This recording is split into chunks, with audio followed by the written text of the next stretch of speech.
नमस्कार, मैं शिक्षा मिश्रा झारखंड के सुप्रभात मीडिया में आपका स्वागत करती हूँ।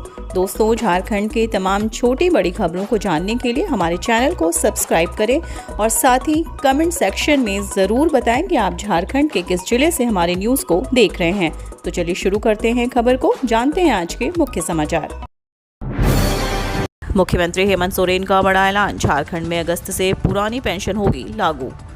झारखंड के मुख्यमंत्री हेमंत सोरेन कर्मचारी हित में बड़ा ऐलान किया है। उन्होंने राज्य में एक बार फिर से पुरानी पेंशन स्कीम लागू करने की घोषणा की है। पेंशन जय घोष महासम्मेलन में मुख्यमंत्री हेमंत सोरेन ने कहा कि सामाजिक सुरक्षा हमारी प्राथमिकता है। हर वर्ग की आर्थिक और सामाजिक सुरक्षा के लिए सरकार काम कर रही है। अगस्त तक सरकारी कर्मचारियों के लिए पुरानी पेंशन योजना लागू होगी। उन्होंने कहा कि आज रांची में पेंशन जय घोष महासम्मेलन में आप सभी की उम्मीद का नाद मेरे कानों में गूंज रहा है। आपकी झारखंड सरकार सभी वर्गों के सामाजिक सुरक्षा के प्रति संवेदनशील है। मेरी कोशिश है कि 15 अगस्त तक झारखंड के सरकारी कर्मचारियों के लिए पुरानी पेंशन योजना बहाल करूंगा। मांडर उपचुनाव में कांग्रेस को मिली विजय, शिल्पी नेहा तिर्की 23,500 वोटों से जीती। झारखंड की रांची की मांडर विधानसभा सीट के लिए हुए उपचुनाव में कांग्रेस प्रत्याशी शिल्पी नेहा तिर्की को विजय हासिल हुई है। शिल्पी नेहा ने 23,500 से अधिक वोटों के साथ शानदार जीत दर्ज की है। 21 राउंड तक चली मतगणना में वह शुरुआत से ही बढ़त बनाए हुए थे। उन्हें कुल 95,062 वोट मिले, जबकि उनके निकट प्रतिद्वंद्वी भाजपा उम्मीदवार गंगोत्री कुजूर 71,545 वोट पाकर दूसरे स्थान पर रही।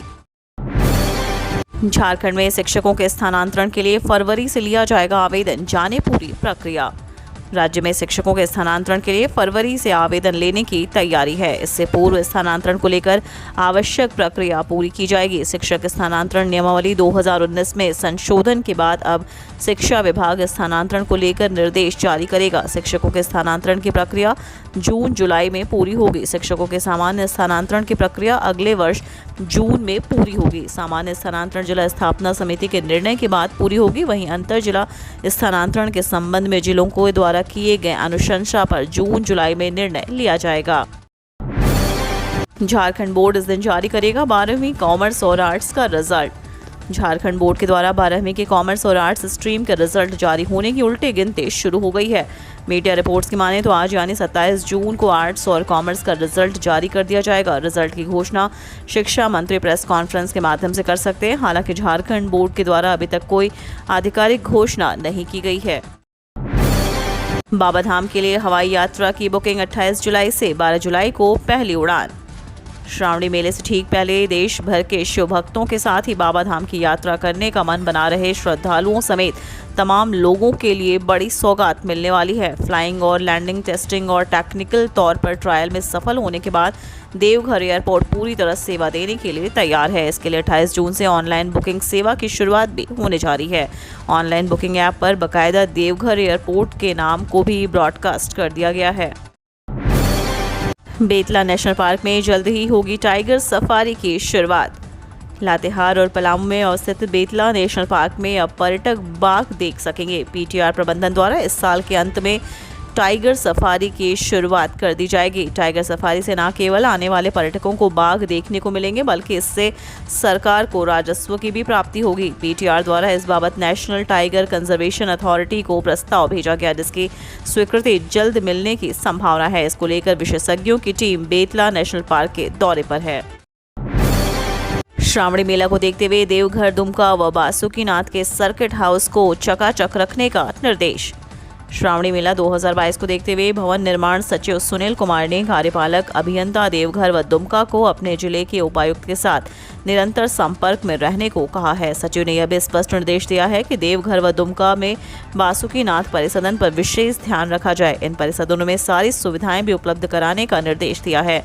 मेले के दौरान कई विशिष्ट लोग भी देवघर बासुकीनाथ जाते हैं। ऐसे में परिसदनों की साफ सफाई की भी विशेष व्यवस्था करने को कहा गया। सचिव ने इसके अलावा प्रमंडल स्तर पर लंबित निविदाओं का शीघ्र निष्पादन करते हुए कार्यों को गुणवत्तापूर्ण एवं विशिष्टताओं के अनुरूप कराने का निर्देश दिया है। सचिव ने संबंधित सारी योजनाओं का फोटोग्राफर वीडियो विवरण भी समर्पित करने का निर्देश दिया।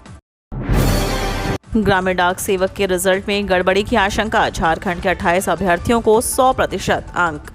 डाक विभाग की ओर से ग्रामीण डाक सेवक पद के लिए हुई प्रतियोगिता परीक्षा के रिजल्ट में 28 अभ्यर्थियों को 100% अंक मिले हैं। इस रिजल्ट पर सवाल उठने लगे। 20 जून को जारी रिजल्ट में झारखंड से 608 अभ्यर्थी सफल हुए हैं। सफल अभ्यर्थियों के प्रमाण पत्र की जांच 5 जुलाई से शुरू होगी। रिजल्ट में सफल अभ्यर्थियों को 98 से लेकर 100% तक अंक दिए गए हैं। रिजल्ट जारी होने के बाद से इसमें गड़बड़ी की आशंका जताई जा रही है।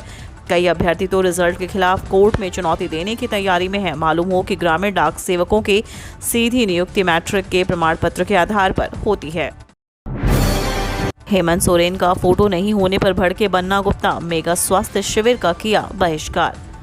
झारखंड के स्वास्थ्य मंत्री बन्ना गुप्ता ने मुख्यमंत्री हेमंत सोरेन के अपमान से नाराज होकर खूंटी में हो रहे मेगा स्वास्थ्य शिविर का बहिष्कार कर दिया। केंद्रीय जनजातीय मंत्रालय की ओर से खूंटी में आयोजित मेगा स्वास्थ्य शिविर में हिस्सा लेने पहुंचे स्वास्थ्य मंत्री ने मंच पर और कार्यक्रम स्थल पर सीएम हेमंत सोरेन का फोटो नहीं देखकर और जिला प्रशासन की ओर से इस कार्यक्रम में मुख्यमंत्री को आमंत्रित नहीं किए जाने पर नाराजगी जाहिर की। साथ ही बन्ना गुप्ता ने मेगा स्वास्थ्य शिविर का बहिष्कार करने का ऐलान कर दिया। डीएमएफटी के 11 अरब से बदलेगी धनबाद की सूरत, कवायद शुरू। प्रधानमंत्री खनिज क्षेत्र कल्याण योजना के तहत धनबाद जिला की सूरत बदलने की कवायद तेज हो गई है। जिला खनिज फाउंडेशन ट्रस्ट के जरिए यहां के विकास के लिए 11 अरब रुपए से अधिक राशि खर्च करने की तैयारी है। इसके लिए हर प्रखंड की सभी पंचायतों में ग्राम सभा कराई जा रही है। चालू वित्तीय वर्ष 2022-23 में हर पंचायत में कम से कम एक योजना का चयन होगा। शिक्षा, स्वास्थ्य, पेयजल, प्रदूषण नियंत्रण संबंधी योजनाओं पर ज्यादा जोर दिया जा रहा है।